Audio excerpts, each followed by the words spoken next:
I did want to listen to one from Senator Marsha Blackburn. You have praised the 1619 Project, which argues the U.S. is a fundamentally racist country, and you have made clear that you believe judges must consider critical race theory when deciding how to sentence criminal defendants. Is it your personal hidden agenda to incorporate critical race theory into our legal system? What did you think of that moment? It was a startling moment. Senator Blackburn said some things which were pretty extreme.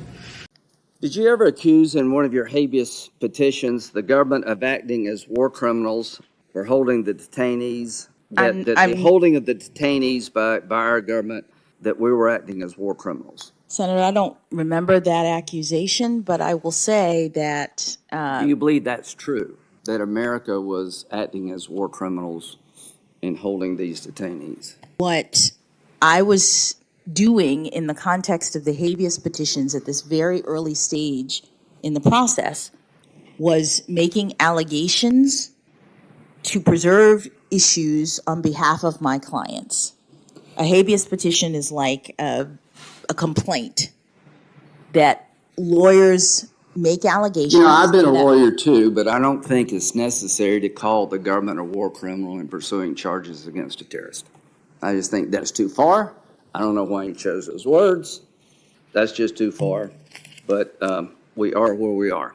All of us agree that no one should be discriminated against because of race. When you just testified a minute ago that you didn't know if critical race theory was taught in K through 12, I will confess I find that statement a little hard to reconcile with the public record, because if you look at the Georgetown Day School's curriculum, it is filled and overflowing with critical race theory. That among the books that are either assigned or recommended, they include Critical Race Theory, an introduction. They include The End of Policing, an advocacy for abolishing police. They include How to Be an Anti-Racist by Ibram Kendi. They include literally stacks and stacks of books, and I'll tell you two of the ones that were most stunning. They include a book called Anti-Racist Baby by Ibram Kendi. There are portions of this book that I find really quite remarkable. One portion of the book says babies are taught to be racist or anti-racist. There is no neutrality. Another portion of the book, they recommend to babies confess when being racist.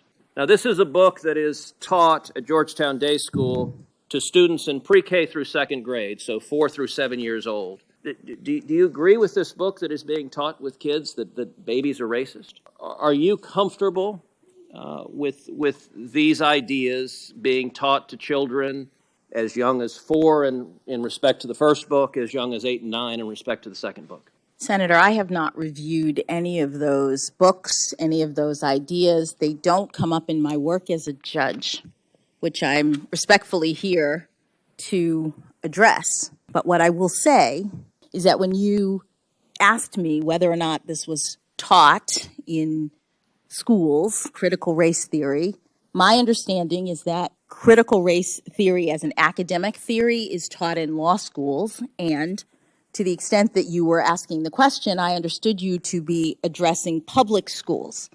Georgetown Day School, just like the religious school that Justice Barrett was on the board of, is a private school. Okay, so you agree critical race theory is taught at Georgetown Day School? I don't know, because the board is not, the board does not control the curriculum. The board does not focus on that. That's not what we do as board members, so I'm actually not sure. Well, and I'll note that the board is chaired by Professor Fairfax, your college roommate who introduced you yesterday. So the two of you serve on the board together.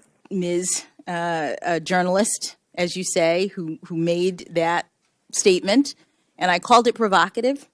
It is not something that I've studied. It doesn't come up in my work. I was mentioning it because it was, at least at that time, something that was talked about and well known to the students that I was speaking to at the law school. I am particularly mindful of not speaking to policy issues because I am so committed to staying in my lane of the system, because I'm just not willing to speak to issues that are properly in the province of this body. Do you agree with Justice Breyer and Justice Ginsburg that court packing is a bad idea? Before you respond, I'd like to say that you say this question should be left to Congress as a policy issue. I reiterate that sitting Supreme Court justices have spoken on that matter, so I don't think it'd be inappropriate for you to do if other people sitting there have said that it's a bad idea.